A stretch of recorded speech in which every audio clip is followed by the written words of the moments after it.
Je n'aurais jamais imaginé que ma vie changerait aussi drastiquement en ce dimanche après-midi. Le soleil filtrait doucement à travers les rideaux de la cuisine, projetant des ombres dansantes sur le carrelage blanc. L'odeur du ragoût que je préparais pour le déjeuner emplissait la pièce, mêlée aux effluves de pain frais que j'avais achetés ce matin-là. C'était une journée comme tant d'autres, du moins c'est ce que je croyais. Mes mains s'affairaient à couper les légumes, le bruit régulier du couteau sur la planche a découpé rythmement mes pensées. Je réfléchissais à la semaine à venir, au dossier que je devais traiter au bureau, à cette réunion importante prévue mardi. Mon esprit vagabondait, loin de s'imaginer que dans quelques instants, tout allait basculer. J'entendis soudain le bruit caractéristique de la porte d'entrée qui s'ouvrait. Surprise, je jetai un coup d'œil à l'horloge murale. Il était à peine 11h30, trop tôt pour que Pedro soit de retour de son jogging matinal. « Pedro, c'est toi » lançai-je, tout en continuant à remuer le ragoût. Pas de réponse. Juste le son de pas qui se rapprochait. Mon cœur commença à battre un peu plus vite. Qui pouvait bien entrer ainsi sans s'annoncer ? C'est alors que je la vis. Maria Elena, ma belle-mère, se tenait dans l'embrasure de la porte de la cuisine, le regard hagard et les cheveux en bataille. « Maria Elena » dis-je, surprise. « Nous ne vous attendions pas aujourd'hui. Tout va bien ?» Elle ne répondit pas immédiatement.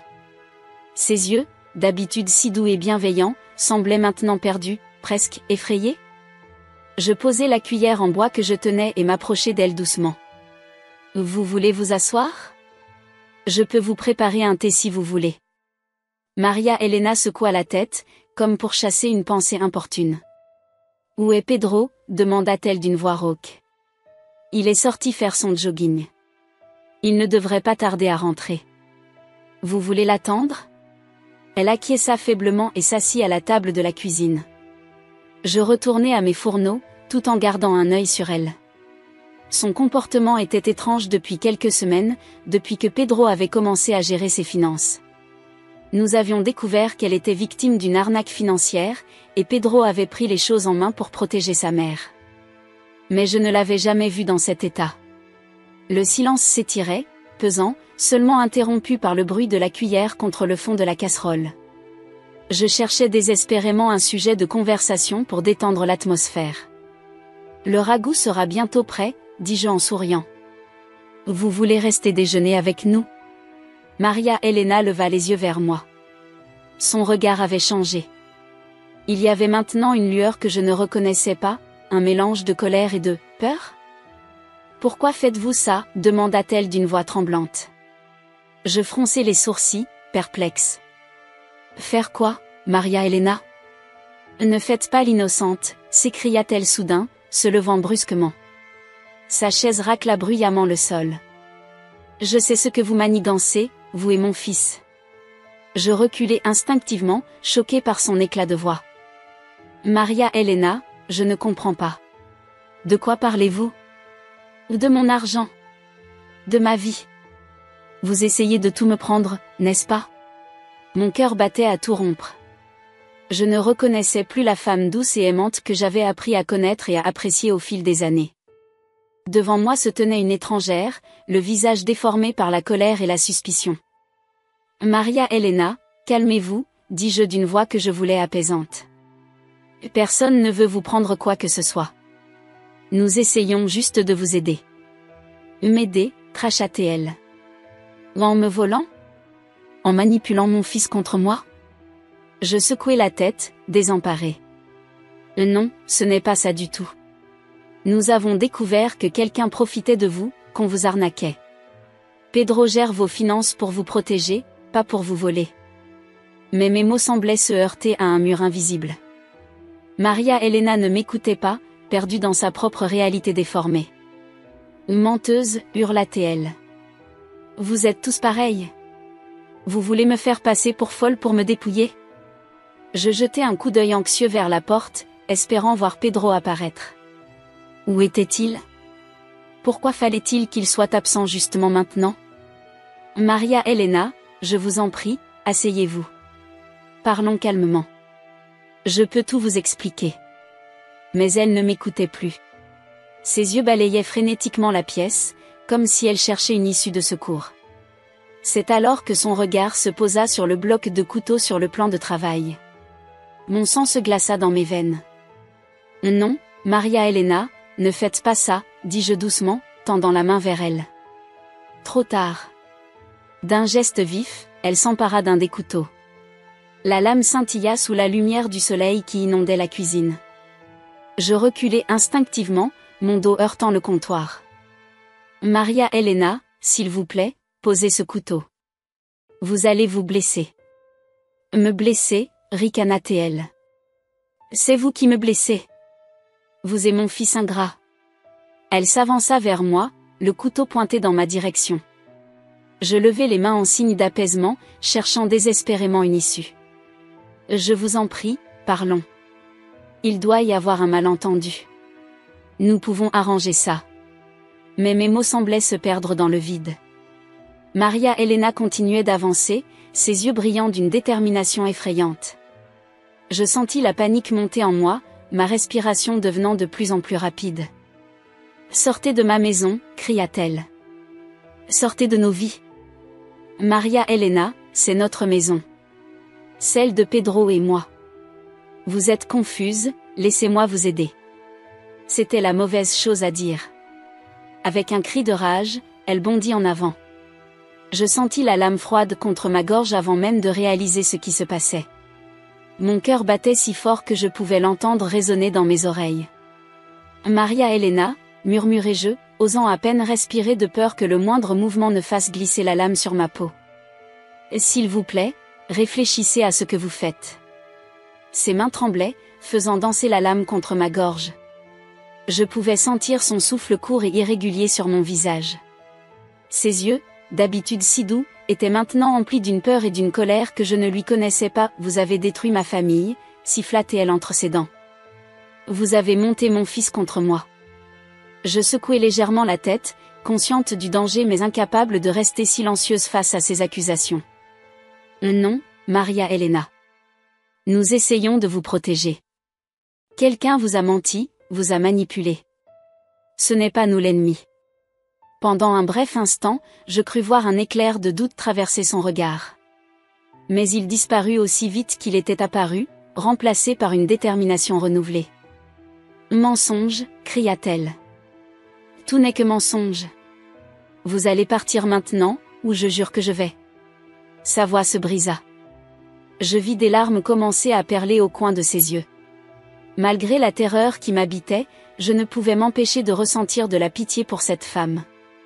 Quelque chose ou quelqu'un l'avait brisée, avait tordu sa réalité au point qu'elle ne reconnaissait plus ceux qui l'aimaient. Maria Elena, dis-je doucement, pensez à Pedro. Que dirait-il s'il vous voyait ainsi? Il vous aime tellement.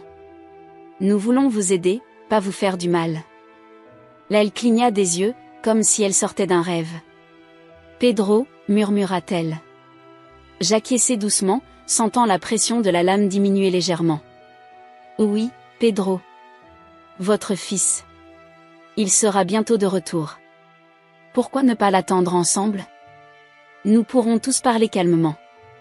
Pendant un moment, je crus avoir réussi à la ramener à la raison. Ses yeux s'adoucirent, et je sentis la tension dans son bras se relâcher. Mais soudain, comme si un interrupteur avait été actionné, la rage revint sur son visage. Non, hurla-t-elle. C'est un piège. Vous voulez me faire interner, me faire passer pour folle. La lame se pressa à nouveau contre ma gorge, plus fort cette fois. Je retins mon souffle, sentant la panique monter en moi. Où était Pedro? Quelqu'un allait-il venir à mon secours? Maria Elena, tentai-je une dernière fois, ma voix à peine plus qu'un murmure. Je vous en supplie, réfléchissez. Ce n'est pas vous. Quelqu'un vous a manipulé, vous a fait croire des choses qui ne sont pas vraies. Nous sommes votre famille, nous vous aimons. Les secondes s'étiraient, semblant durer une éternité. Je pouvais entendre le tic-tac de l'horloge, le bourdonnement lointain du réfrigérateur, le battement frénétique de mon propre cœur. Le monde semblait s'être figé autour de nous, suspendu à ce moment crucial. Et puis, lentement, presque imperceptiblement, je sentis la pression de la lame diminuer. Les yeux de Maria Elena, qui jusqu'alors brûlaient de rage et de peur, commencèrent à s'emplir de larmes. Je ne sais plus, murmura-t-elle, sa voix tremblante. Je ne sais plus ce qui est vrai. Le couteau tomba au sol avec un bruit métallique qui résonna dans la cuisine silencieuse. Maria Elena recula, chancelante, ses jambes cédant sous elle. Je me précipitai pour la rattraper avant qu'elle ne tombe, oubliant ma propre peur face à sa détresse évidente. « Ça va aller ?» murmurai-je en la serrant dans mes bras, sentant son corps secoué de sanglots. « Nous sommes là. Nous allons vous aider. » C'est à ce moment-là que j'entendis la porte d'entrée s'ouvrir et la voix de Pedro résonner dans le couloir. Je suis rentrée. Le soulagement m'envahit, mêlé à une fatigue soudaine alors que l'adrénaline commençait à refluer. Je serrai Maria Elena plus fort, réalisant que ce moment de crise n'était que le début d'un long chemin vers la guérison.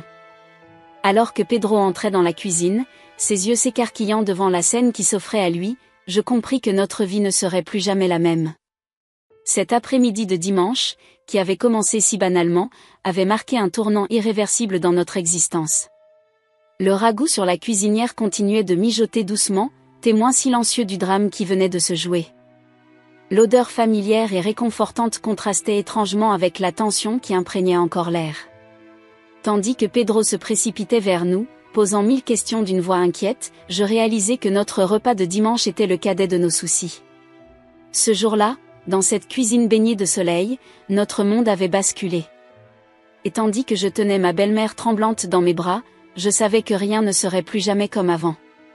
Le chemin qui s'ouvrait devant nous serait long et difficile, mais nous le parcourions ensemble, en famille. La situation escalada rapidement, prenant une tournure que je n'aurais jamais pu imaginer. Les mots de Maria Elena résonnaient encore dans mes oreilles, accusateurs et emplis d'une rage que je ne lui connaissais pas. Mon cœur battait la chamade, l'adrénaline coulant dans mes veines alors que je tentais désespérément de comprendre ce qui se passait. « Vous manipulez mon fils contre moi » hurla-t-elle, ses yeux injectés de sang fixés sur moi. « Vous volez mon argent ?» Je secouai la tête, incrédule. Comment en étions-nous arrivés là? Il y a à peine quelques minutes, je préparais tranquillement le déjeuner, et maintenant, je me retrouvais face à une femme que je ne reconnaissais plus. Maria Elena, dis-je d'une voix que je voulais calme, je vous assure que vous vous trompez. Nous essayons de vous aider, pas de vous nuire. Mais mes paroles semblaient se perdre dans le vide. Plus je parlais, plus je voyais la colère monter en elle. Ses poings se serraient et se desserraient convulsivement, comme si elle luttait contre une force invisible. « Menteuse » cria-t-elle. « Vous êtes tous des menteurs. » Je reculai d'un pas, cherchant du regard une issue. La porte de la cuisine était juste derrière elle, bloquant ma seule voie de sortie. Mon esprit tournait à toute vitesse, essayant de trouver une solution, une façon de désamorcer cette situation explosive. C'est alors que je la vis. Sa main droite, tremblante, s'approchait lentement du bloc de couteau posé sur le plan de travail. Mon sang se glaça dans mes veines. « Maria Elena » dis-je doucement, levant les mains en signe d'apaisement. « S'il vous plaît, ne faites pas ça. Parlons calmement. » Mais c'était comme si elle ne m'entendait plus. Ses doigts se refermèrent sur le manche d'un grand couteau de cuisine. La lame scintilla sous la lumière crue de la cuisine, envoyant des éclats métalliques danser sur les murs. Le temps semblait s'être arrêté. Je pouvais entendre chaque battement de mon cœur, chaque respiration saccadée. Le monde extérieur avait cessé d'exister. Il n'y avait plus que nous deux, Maria Elena et moi, figés dans cet instant surréaliste. « Vous allez partir » gronda-t-elle, sa voix basse et menaçante. « Vous allez sortir de nos vies, une bonne fois pour toutes. » Elle fit un pas vers moi, le couteau fermement serré dans sa main. Je reculai instinctivement, mon dos heurtant le réfrigérateur. J'étais prise au piège. « Maria Elena » tentai-je une dernière fois, pensez à Pedro. Pensez à votre fils. Que dirait-il s'il vous voyait ainsi? À la mention du nom de Pedro, je vis un éclair de doute traverser ses yeux. Pendant une fraction de seconde, la Maria Elena que je connaissais sembla refaire surface. Mais ce moment de lucidité fut de courte durée. Avec un cri de rage, elle bondit en avant. Je fermai les yeux, m'attendant à sentir la morsure de la lame. Mais au lieu de cela, je sentis la froideur du métal contre ma gorge. J'ouvris lentement les paupières pour voir le visage de Maria Elena à quelques centimètres du mien, ses yeux brillants d'une détermination effrayante. La lame du couteau reposait contre ma peau, une menace silencieuse mais terriblement réelle. Je n'osais pas bouger, craignant que le moindre mouvement ne provoque une catastrophe. Maria Elena, murmurai-je, osant à peine respirer, je vous en prie, réfléchissez à ce que vous faites. Ses mains tremblaient, faisant danser la lame contre ma gorge. Je pouvais sentir son souffle chaud et irrégulier sur mon visage, voir la sueur perler sur son front. Malgré la terreur qui m'habitait, je ne pouvais m'empêcher de ressentir de la pitié pour cette femme. Quelque chose l'avait brisée, avait tordu sa réalité au point qu'elle ne reconnaissait plus ceux qui l'aimaient. Vous avez tout détruit, siffla-t-elle entre ses dents. Ma famille, ma vie, tout. Je secouai légèrement la tête, consciente du danger mais incapable de rester silencieuse face à ces accusations. Non, Maria Elena. Nous essayons de vous protéger. Quelqu'un vous a menti, vous a manipulé. Ce n'est pas nous l'ennemi. Ses yeux se plissèrent, scrutant mon visage comme si elle cherchait à y déceler une trace de mensonge. Je m'efforçai de rester calme, de ne rien laisser paraître de la peur qui me dévorait de l'intérieur. Protégée, cracha-t-elle. En me volant? En me faisant passer pour folle? Non, répondis-je doucement. En vous aidant à voir la vérité. Quelqu'un profite de vous, Maria Elena. Quelqu'un vous a fait croire des mensonges sur nous, sur votre famille. Pendant un bref instant, je crus voir un éclair de doute traverser son regard. La pression de la lame contre ma gorge diminua légèrement. Encouragée, je continuai, pensez Y, Maria Elena. Nous sommes votre famille. Pourquoi voudrions-nous vous faire du mal? Pedro vous aime plus que tout au monde. Il veut juste vous protéger. Ses mains tremblaient de plus en plus. Je pouvais presque voir le conflit qui se jouait en elle, la lutte entre la paranoïa qui l'avait envahie et les derniers vestiges de raison qui subsistaient. Je ne sais plus, murmura-t-elle, sa voix soudain fragile et incertaine. C'était ma chance. Je savais que les prochains mots que je prononcerais pourraient faire toute la différence entre la vie et la mort. Maria Elena, dis-je doucement, posez ce couteau. Parlons calmement. Je promets que nous écouterons tout ce que vous avez à dire. Nous trouverons une solution ensemble. Ses yeux rencontrèrent les miens, et pour la première fois depuis le début de cette terrible scène, j'y vis autre chose que de la colère. De la peur, de la confusion, mais aussi une lueur d'espoir. Lentement, très lentement, je sentis la pression de la lame diminuer. Maria Elena recula d'un pas, puis d'un autre. Le couteau pendait maintenant mollement au bout de son bras. Je ne comprends plus rien, sanglota-t-elle soudain. Qu'est-ce qui m'arrive? Mon cœur se serra en voyant cette femme autrefois si forte, si sûre d'elle, réduite à cet état de confusion et de détresse. Oubliant ma propre peur, je fis un pas vers elle. Ça va aller, murmurai-je. Nous sommes là pour vous. Nous allons vous aider. Le couteau glissa de ses doigts, tombant au sol dans un bruit métallique qui résonna dans la cuisine silencieuse. Maria Elena chancela, ses jambes cédant sous elle. Je me précipitai pour la rattraper avant qu'elle ne tombe. Alors que je la tenais dans mes bras, sentant son corps secoué de sanglots, j'entendis la porte d'entrée s'ouvrir. La voix de Pedro résonna dans le couloir, je suis rentrée. Le soulagement m'envahit, mêlé à une fatigue soudaine alors que l'adrénaline commençait à refluer. Je serrai Maria Elena plus fort, réalisant que ce moment de crise n'était que le début d'un long chemin vers la guérison. Pedro entra dans la cuisine, ses yeux s'écarquillant devant la scène qui s'offrait à lui. Sa mère, effondrée dans mes bras. Le couteau sur le sol. Mon visage pâle et marqué par la peur. Que s'est-il passé? Demanda-t-il, sa voix trahissant son inquiétude et sa confusion. Je pris une profonde inspiration, cherchant mes mots. Comment expliquer l'inexplicable? Comment décrire ces moments de terreur, cette confrontation avec une femme que nous pensions connaître mais qui s'était révélée être une étrangère? Ta mère, commençai-je, ma voix tremblante. Elle a besoin d'aide, Pedro. Plus que nous ne le pensions. Il s'approcha doucement, posant une main sur l'épaule de sa mère. Maria Elena leva les yeux vers lui, son regard rempli de larmes et de confusion. Pedro, murmura-t-elle. Mon petit. Je suis désolée. Je ne sais pas ce qui m'a pris. Pedro nous enveloppa toutes les deux dans ses bras, formant un cocon protecteur autour de nous. Je sentis mes propres larmes couler, le contre-coup de cette terrible expérience me rattrapant enfin. Ça va aller, maman, dit Pedro d'une voix douce mais ferme. Nous allons t'aider. Nous sommes là pour toi. Tandis que nous restions ainsi enlacés, je réalisais que notre vie ne serait plus jamais la même. Cet après-midi de dimanche, qui avait commencé si banalement, avait marqué un tournant irréversible dans notre existence. Le ragoût sur la cuisinière continuait de mijoter doucement, témoin silencieux du drame qui venait de se jouer. Son odeur familière et réconfortante contrastait étrangement avec la tension qui imprégnait encore l'air. Je me rendis compte que notre repas de dimanche était le cadet de nos soucis. Lentement, nous nous sommes séparés. Pedro aida sa mère à s'asseoir, tandis que je ramassais le couteau, le rangeant hors de vue. L'objet semblait maintenant inoffensif, mais je ne pouvais m'empêcher de frissonner en le touchant, le souvenir de sa lame contre ma gorge encore trop frais dans ma mémoire. « Que s'est-il passé exactement » demanda Pedro, ses yeux allant de sa mère à moi. Je pris une profonde inspiration, cherchant les mots justes. Comment décrire l'indescriptible ?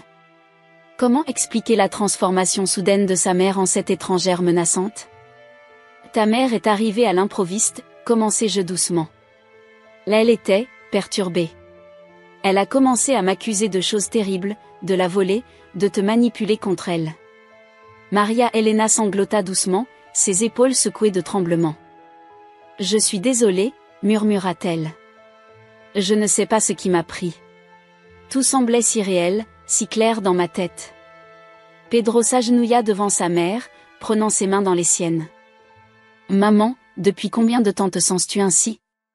Pourquoi n'as-tu rien dit ? Elle secoua la tête, perdue. Je ne sais pas. Les jours, les semaines se mélangent. J'ai l'impression que tout le monde est contre moi, que je ne peux faire confiance à personne. Je m'approchai doucement, posant une main sur l'épaule de Pedro. Je pense que nous devrions appeler un médecin, suggérai-je. Ce qui s'est passé aujourd'hui, ce n'est pas normal. Maria Elena a besoin d'aide professionnelle. Pedro acquiesça lentement, ses yeux ne quittant pas le visage de sa mère. Tu as raison. Maman, tu es d'accord ? Nous voulons juste t'aider. Maria Elena hésita un instant, puis hocha la tête faiblement. D'accord, murmura-t-elle. Je ne veux plus me sentir ainsi. J'ai peur de moi-même, de ce que je pourrais faire. Alors que Pedro se levait pour passer l'appel, je restai auprès de Maria Elena. Malgré la peur que j'avais ressentie, malgré le danger qu'elle avait représenté, je ne pouvais m'empêcher de ressentir de la compassion pour cette femme brisée. Ça va aller, lui dis-je doucement. Nous sommes là. Nous allons traverser ça ensemble. Elle leva les yeux vers moi, son regard rempli de gratitude et de remords. Pourquoi êtes-vous si gentille avec moi après ce que j'ai fait ? Je souris faiblement. Parce que vous êtes de la famille, Maria Elena. Et la famille, ça se soutient dans les moments difficiles. Tandis que nous attendions l'arrivée des secours, je ne pouvais m'empêcher de penser à tout ce qui avait conduit à ce moment. Les signes que nous avions manqués, les changements subtils dans le comportement de Maria Elena que nous avions attribués au stress ou à l'âge. Comment avions-nous pu être si aveugles ? Cette journée avait changé nos vies à jamais. Le chemin vers la guérison serait long et difficile, mais alors que je regardais Pedro revenir dans la cuisine, son visage marqué par l'inquiétude mais aussi par la détermination, je sus que nous y arriverions. Ensemble, en famille, nous surmonterions cette épreuve. Le soleil commençait à décliner, projetant des ombres allongées dans la cuisine. Le ragoût, oublié sur la cuisinière, avait cessé de mijoter. Mais ce n'était pas grave. Nous avions des choses bien plus importantes à gérer maintenant. Notre dimanche tranquille s'était transformé en un tournant décisif de nos vies, un moment qui resterait à jamais gravé dans nos mémoires. Ce que Maria Elena ignorait, c'est que Pedro, mon mari, était à l'étage à ce moment précis, enregistrant toute la scène. Il avait installé des caméras de sécurité discrètes dans la maison après avoir remarqué la disparition mystérieuse d'objets personnels lors des visites de sa mère. Nous soupçonnions qu'elle développait peut-être un trouble, mais jamais nous n'aurions imaginé que la situation atteindrait un tel point de non-retour. Je me souviens encore de ce jour où Pedro m'avait fait part de ses soupçons. C'était un soir comme les autres, après le dîner. Nous étions assis sur le canapé, la télévision diffusant en sourdine un quelconque programme que nous ne regardions pas vraiment. « Chérie », avait-il commencé, sa voix trahissant son inquiétude, « je pense que quelque chose ne va pas avec maman. » J'avais tourné la tête vers lui, intrigué. « Que veux-tu dire ?» Il avait pris une profonde inspiration avant de poursuivre. « Tu te souviens de la montre que papa m'avait offerte avant de mourir ? Je ne la trouve plus. Et ce n'est pas la première fois que des objets disparaissent. » J'avais froncé les sourcils, essayant de comprendre où il voulait en venir. « Tu penses que ta mère les prend ?» Pedro avait hoché la tête, l'air grave. « Je ne veux pas l'accuser, mais, les objets ne disparaissent que lorsqu'elle vient nous rendre visite. Et ce n'est pas tout. Son comportement a changé ces derniers temps. Elle est plus paranoïaque. C'est ainsi que nous avions pris la décision d'installer des caméras. Ce n'était pas une décision facile à prendre. L'idée de surveiller Maria Elena, une femme que nous aimions et respections, nous mettait mal à l'aise. Mais nous savions que c'était nécessaire, ne serait-ce que pour comprendre ce qui se passait réellement. Les jours qui avaient suivi l'installation des caméras avaient été tendus. Chaque fois que Maria Elena venait nous rendre visite, nous nous sentions coupables, comme si nous la trahissions. Mais nous savions que c'était pour son bien, pour comprendre et pouvoir l'aider. Et puis, ce fameux dimanche était arrivé. J'étais dans la cuisine, préparant le déjeuner, quand Maria Elena était entrée, visiblement agitée. Je n'avais pas réalisé à quel point la situation allait dégénérer. Mais Pedro, lui, avait tout vu. Il était à l'étage, dans notre chambre, surveillant les écrans qui retransmettaient les images des caméras. Il m'a raconté plus tard ce qu'il avait ressenti en voyant sa mère brandir un couteau contre moi. La peur, l'incrédulité, la colère. Toutes ces émotions l'avaient submergé en un instant. J'ai failli descendre immédiatement, m'avait-il confié plus tard. Mais quelque chose m'a retenu. Je savais que si j'intervenais trop tôt, nous n'aurions jamais de preuves concrètes de l'état mental de maman. Et sans ces preuves, comment aurions-nous pu l'aider ? Alors il était resté là, impuissant, regardant la scène se dérouler sur les écrans. Il m'a dit avoir admiré mon calme, la façon dont j'avais géré la situation. Mais pour moi, ces moments avaient été les plus terrifiants de ma vie. Pendant que je tentais de raisonner Maria Elena, de la calmer, Pedro enregistrait tout. Chaque mot, chaque geste. Il savait que ces images seraient cruciales pour l'avenir, pour convaincre les médecins, les autorités si nécessaires, de l'urgence de la situation. Quand il est finalement descendu, après que la situation s'était calmée, j'ai vu dans ses yeux un mélange de soulagement et de culpabilité.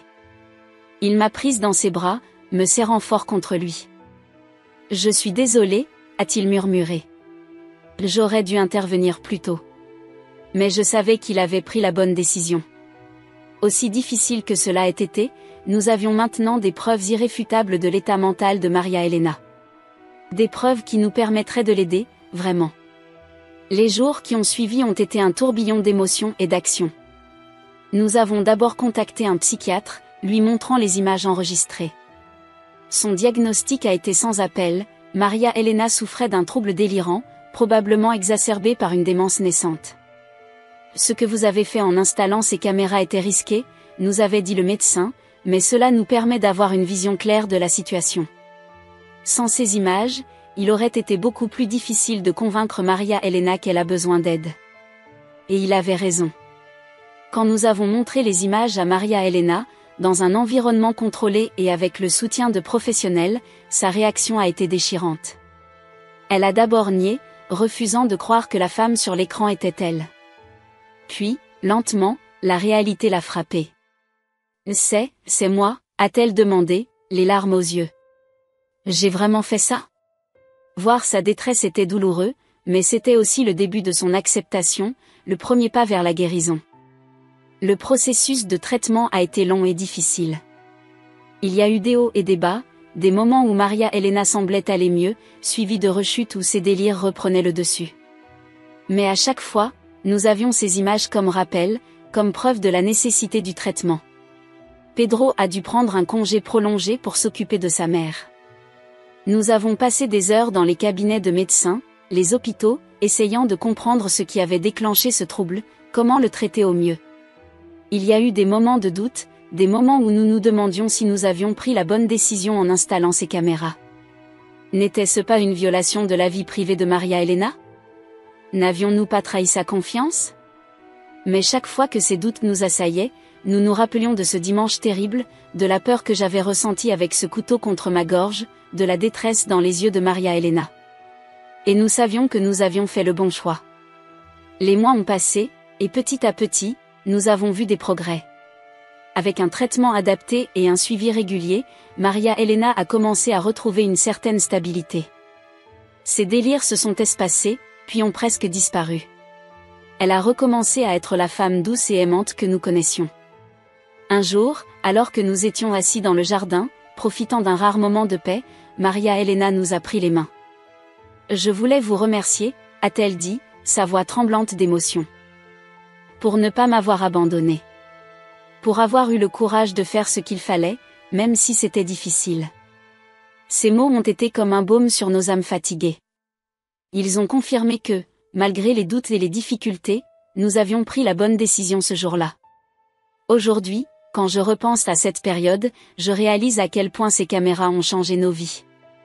Sans elles, qui sait comment la situation aurait évolué? Aurions-nous pu convaincre Maria Elena qu'elle avait besoin d'aide? Aurions-nous pu obtenir le soutien médical nécessaire? Ces petits appareils discrets, cachés dans les coins de notre maison, ont été les témoins silencieux d'un des moments les plus difficiles de notre vie familiale. Mais ils ont aussi été les catalyseurs de notre guérison. Bien sûr, l'utilisation de caméras de surveillance soulève des questions éthiques. Le droit à la vie privée est fondamental, et la décision de surveiller un membre de sa famille ne doit jamais être prise à la légère.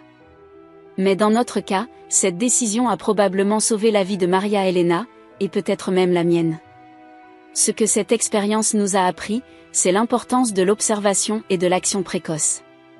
Si nous avions ignoré les premiers signes, si nous n'avions pas pris l'initiative d'installer ces caméras, les choses auraient pu tourner bien différemment.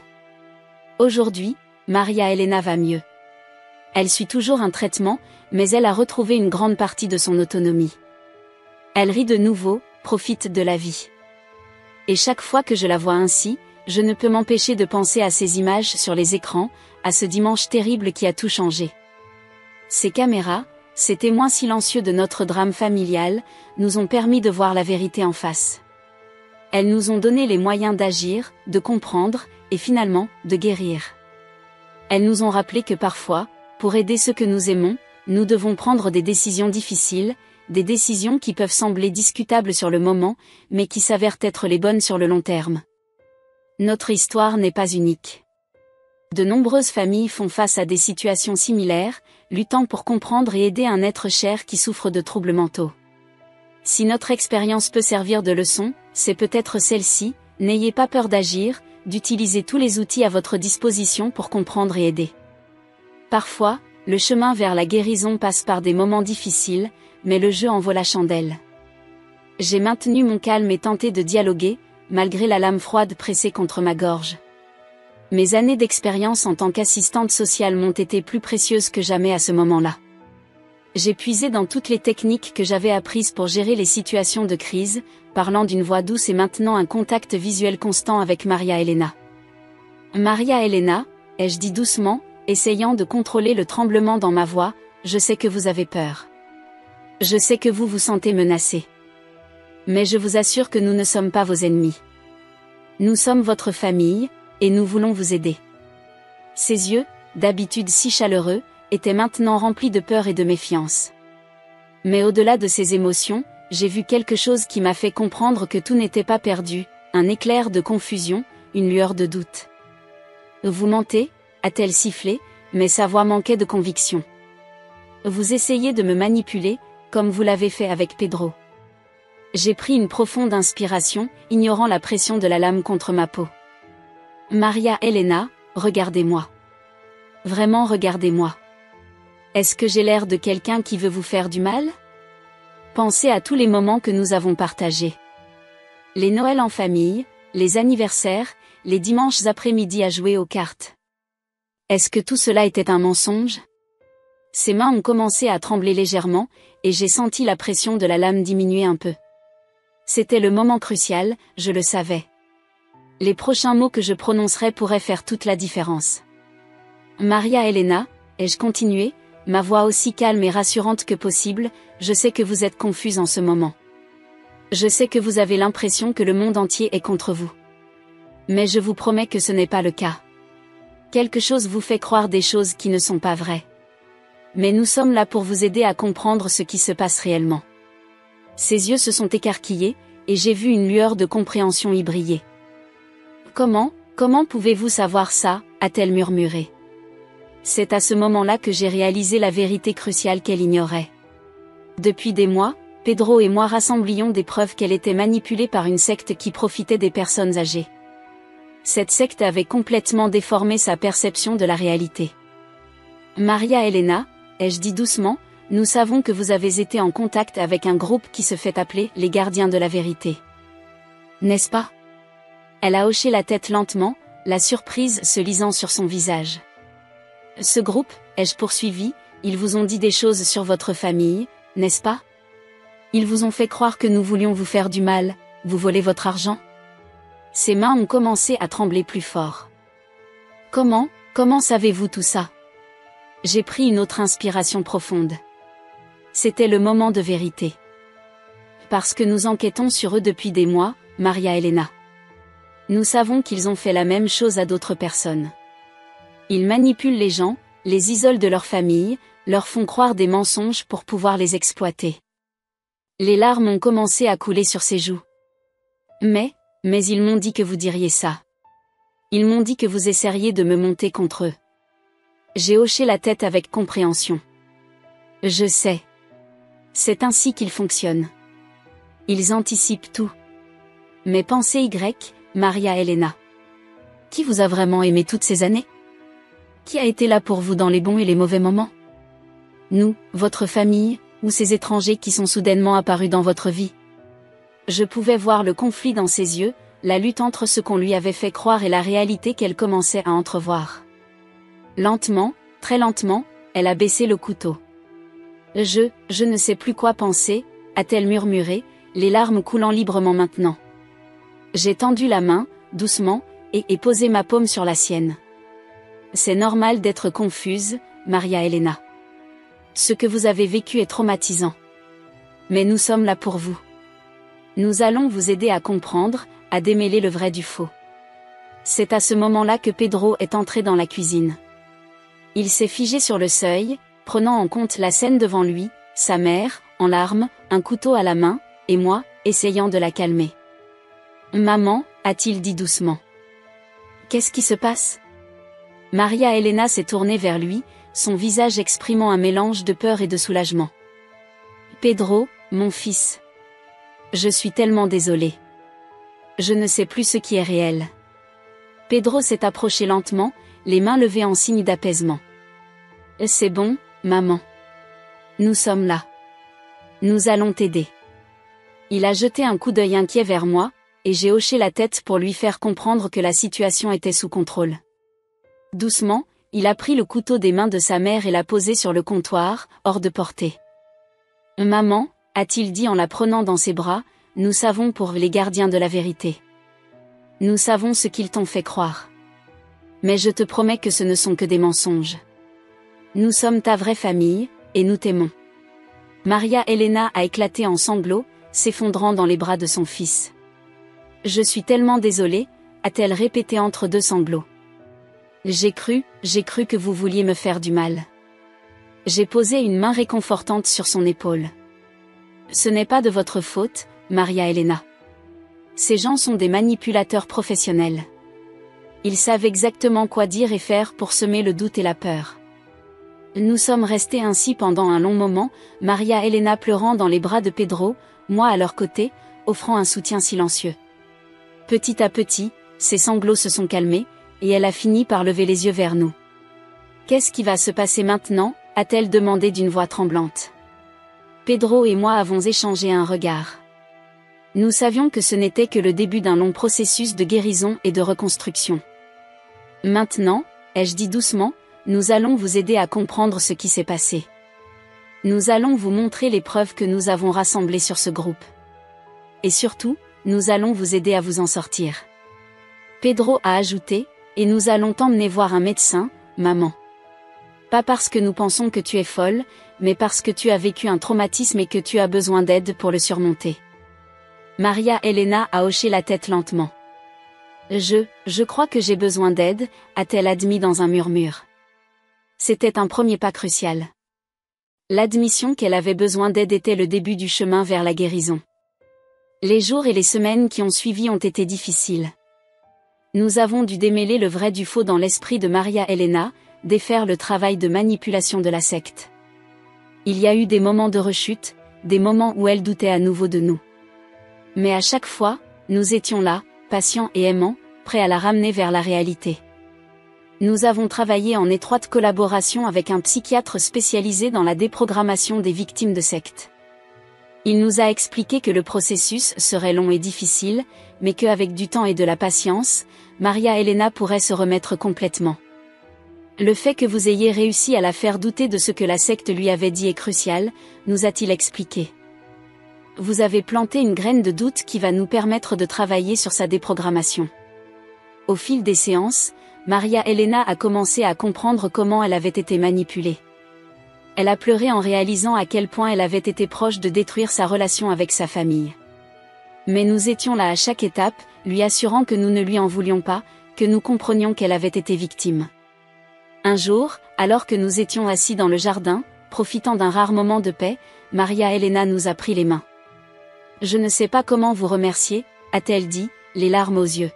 « Pour ne pas m'avoir abandonnée, pour avoir continué à m'aimer malgré tout ce que j'ai fait. » Pedro l'a serrée dans ses bras. « Et tu es notre mère, notre famille. Nous t'aimerons toujours, quoi qu'il arrive. » J'ai ajouté, « Et nous sommes fiers de vous, Maria Elena. De votre courage, de votre force pour surmonter tout ça. » Ce jour-là, j'ai réalisé à quel point nous avions été proches de perdre Maria Elena. Si nous n'avions pas été vigilants, si nous n'avions pas remarqué les signes avant-coureurs, les choses auraient pu se terminer de manière tragique. Cette expérience nous a tous changés. Elle nous a rappelé l'importance de la communication au sein d'une famille, de rester vigilants et attentifs aux changements de comportement de nos proches. Elle nous a aussi montré la force de l'amour familial, capable de surmonter même les plus grandes épreuves. Aujourd'hui, 6 mois après cet incident terrifiant dans la cuisine, Maria Elena va mieux. Elle suit toujours une thérapie, mais elle a retrouvé sa joie de vivre, son amour pour sa famille. Notre relation se reconstruit petit à petit, plus forte qu'avant. Quand je repense à ce jour où j'ai senti la lame froide contre ma gorge, je réalise que ce n'était que la partie visible de l'iceberg. Le vrai danger était invisible, insidieux, se cachant dans l'esprit manipulé de Maria Elena. Mais grâce à notre amour, notre patience et notre détermination, nous avons réussi à la ramener vers nous. Cette expérience m'a également rendue plus vigilante dans mon travail d'assistante sociale. Je suis maintenant plus attentive aux signes de manipulation, plus à même de reconnaître les situations potentiellement dangereuses. Et surtout, je n'oublie jamais que derrière chaque comportement étrange ou menaçant, il peut y avoir une personne en détresse qui a besoin d'aide et d'amour. Notre histoire est un témoignage de la résilience de l'esprit humain et de la force de l'amour familial. Elle nous rappelle que même dans les moments les plus sombres, il y a toujours de l'espoir. Et que parfois, la main qui tient le couteau est celle qui a le plus besoin d'aide et de compréhension. La situation n'a été maîtrisée que lorsque Pedro est finalement descendu et a réussi à calmer sa mère. La police a été appelée, et Maria Elena a été emmenée pour une évaluation psychiatrique. Les enquêtes qui ont suivi ont révélé qu'elle avait perdu plus de 200 000 € au profit de la secte, qui utilisait des techniques de manipulation psychologique pour retourner ses membres contre leur propre famille. Aujourd'hui, 6 mois plus tard, elle est en traitement, commençant peu à peu à reconnaître la vérité sur tout ce qui s'est passé. Notre relation se reconstruit progressivement, et je comprends maintenant que ce couteau pointé sur moi n'était que la partie émergée de l'iceberg d'un problème bien plus vaste. Le jour où la police est arrivée chez nous restera à jamais gravé dans ma mémoire. Les sirènes hurlantes, les lumières bleues clignotantes qui illuminaient notre rue paisible, les regards curieux des voisins. Tout semblait irréel, comme si nous étions soudainement devenus les protagonistes d'un film dramatique. Les officiers sont entrés dans notre maison avec précaution, ne sachant pas vraiment à quoi s'attendre. Je me souviens avoir vu leurs expressions changer lorsqu'ils ont aperçu Maria Elena, recroquevillée dans les bras de Pedro, sanglotant doucement. Ce n'était pas la femme dangereuse et menaçante qu'ils s'attendaient à trouver, mais une personne âgée, fragile et visiblement perturbée. « Madame » a dit doucement l'un des officiers en s'approchant, « nous allons devoir vous emmener pour une évaluation. » Vous comprenez ? Maria Elena a levé les yeux, son regard passant de Pedro à moi, puis aux officiers. « Je crois que j'ai besoin d'aide » a-t-elle murmuré. C'était déchirant de la voir ainsi, si vulnérable, si différente de la femme forte et indépendante que nous avions toujours connue. Mais en même temps, c'était un soulagement de l'entendre admettre qu'elle avait besoin d'aide. C'était le premier pas vers la guérison. Les jours qui ont suivi ont été un tourbillon d'émotions et d'actions. Maria Elena a été admise dans un établissement psychiatrique pour une évaluation approfondie. Pedro et moi avons passé des heures à parler au médecin, à expliquer la situation, à fournir tous les détails que nous connaissions sur la secte qui l'avait manipulée. C'est au cours de ces discussions que l'ampleur de la situation est devenue claire. Les médecins nous ont expliqué que Maria Elena souffrait d'un trouble délirant, exacerbé par les techniques de manipulation de la secte. Ils nous ont dit que le processus de guérison serait long et difficile, mais pas impossible. Pendant ce temps, la police a ouvert une enquête sur la secte. C'est là que nous avons découvert l'étendue des dégâts financiers. Maria Elena avait perdu plus de 200 000 €, toutes ses économies d'une vie de travail, disparues dans les poches de ces escrocs sans scrupules. Je me souviens du jour où l'inspecteur nous a convoqués pour nous donner les détails de l'enquête. Son visage était grave lorsqu'il nous a expliqué comment la secte opérait. Il cible spécifiquement les personnes âgées, nous a-t-il dit. Il commence par gagner leur confiance, en se présentant comme des amis, des conseillers spirituels. Puis, petit à petit, ils les isolent de leur famille, leur font croire que leurs proches sont une menace. Pedro a serré les poings, la colère visible sur son visage. Comment ont-ils pu faire ça ? Comment avons-nous pu ne rien voir ? L'inspecteur nous a regardés avec compassion. Ne vous blâmez pas. Ces gens sont des professionnels de la manipulation. Ils savent exactement quoi dire et faire pour que leurs victimes gardent le secret. Apprendre que Maria Elena n'était pas la seule victime était à la fois réconfortant et terrifiant. D'un côté, cela confirmait que ce n'était pas de sa faute, qu'elle avait été la proie de prédateurs habiles. De l'autre, cela montrait l'ampleur du problème, combien de vies avaient été détruites par cette secte. Les semaines qui ont suivi ont été difficiles. Maria Elena a commencé un traitement intensif, alternant entre thérapie individuelle et sessions de groupe avec d'autres victimes de la secte. Pedro et moi avons assisté à certaines de ces sessions, et c'était déchirant d'entendre les histoires similaires d'autres familles brisées par la manipulation et la tromperie. Petit à petit, cependant, nous avons commencé à voir des progrès. Maria Elena a commencé à remettre en question les croyances que la secte lui avait inculquées. Elle a commencé à se rappeler des moments heureux avec sa famille, des souvenirs que la secte avait essayé d'effacer ou de déformer. Un jour, environ 2 mois après son admission, Maria Elena nous a demandé de venir la voir. Quand nous sommes entrés dans sa chambre, elle était assise sur son lit, l'air plus lucide que nous ne l'avions vue depuis longtemps. « Je suis tellement désolée » a-t-elle dit, les larmes aux yeux. « Pour tout ce que j'ai fait, tout ce que j'ai dit. Je commence à comprendre maintenant à quel point j'ai été manipulée. » Pedro s'est précipité pour la prendre dans ses bras. « Ce n'est pas ta faute, maman. Nous sommes juste heureux que tu ailles mieux. » J'ai rejoint leur étreinte, sentant mes propres larmes couler. C'était un moment de catharsis, un tournant dans notre parcours de guérison. À partir de ce jour, les progrès de Maria Elena ont été plus rapides. Elle a travaillé dur en thérapie, déterminée à se débarrasser de l'emprise que la secte avait sur elle. Nous avons vu la femme que nous connaissions et aimions réapparaître progressivement, comme si un voile se levait lentement. Mais le chemin n'a pas été sans obstacle. Il y a eu des moments de rechute, des jours où les vieilles croyances revenaient la hanter. Des nuits où elle se réveillait en hurlant, persuadée que nous étions encore une menace. Dans ces moments-là, nous étions là, patients et aimants, lui rappelant encore et encore la vérité. L'aspect financier a également été un défi majeur. La perte de 200 000 € n'était pas seulement un coup dur financièrement, c'était aussi une source de honte et de culpabilité pour Maria Elena. Nous avons dû travailler avec des conseillers financiers pour restructurer ses finances, tout en essayant de la rassurer sur le fait que l'argent n'était pas ce qui comptait le plus. L'argent peut se remplacer, lui disait souvent Pedro. Toi, maman, tu es irremplaçable. Au fil des mois, nous avons vu Maria Elena reprendre des forces, tant mentalement que physiquement. Elle a recommencé à s'intéresser à ses anciens passe-temps, à renouer avec de vieux amis qu'elle avait repoussés sous l'influence de la secte. Aujourd'hui, 6 mois après ce terrible incident dans notre cuisine, Maria Elena est une femme transformée. Elle est toujours en traitement, mais elle est revenue vivre chez elle, avec un soutien régulier de notre part et de son équipe médicale. Notre relation familiale, qui avait été mise à rude épreuve, se reconstruit progressivement. Chaque jour apporte son lot de petites victoires, de moments de complicité retrouvés. Nous réapprenons à nous faire confiance, à communiquer ouvertement, à partager nos peurs et nos espoirs.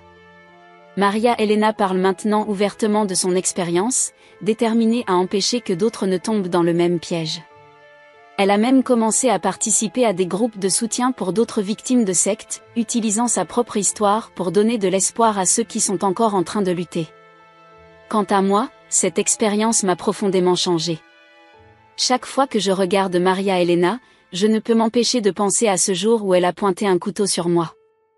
Mais maintenant, je comprends que ce geste désespéré n'était que la manifestation visible d'un problème bien plus profond et complexe. Je réalise maintenant que derrière chaque comportement inexplicable ou menaçant, il peut y avoir une personne en détresse, victime de manipulation ou de troubles mentaux. Cette prise de conscience a non seulement changé ma relation avec Maria Elena, mais aussi ma façon d'aborder mon travail d'assistante sociale. Cette épreuve nous a tous changés, individuellement et en tant que famille. Nous avons appris l'importance de la communication ouverte, de la vigilance face aux changements de comportement, et surtout, de l'amour inconditionnel qui peut surmonter même les plus grandes difficultés. Aujourd'hui, lorsque je vois Maria Elena rire avec Pedro dans le jardin, ou lorsqu'elle me serre dans ses bras en me remerciant pour mon soutien, je sais que chaque moment difficile en valait la peine. Nous avons traversé l'enfer ensemble, mais nous en sommes sortis plus forts, plus unis. Le couteau qui a été pointé sur moi ce jour-là n'était effectivement que la partie visible de l'iceberg. Sous la surface se cachaient des années de manipulation, de peur et de confusion. Mais avec de l'amour, de la patience et un soutien professionnel, nous avons réussi à faire fondre cet iceberg, révélant la femme aimante et forte que nous avions toujours connue. Notre histoire est un témoignage de la résilience de l'esprit humain et de la force de l'amour familial. Elle nous rappelle que même dans les moments les plus sombres, il y a toujours de l'espoir. Et que parfois, la main qui tient le couteau est celle qui a le plus besoin d'aide et de compréhension.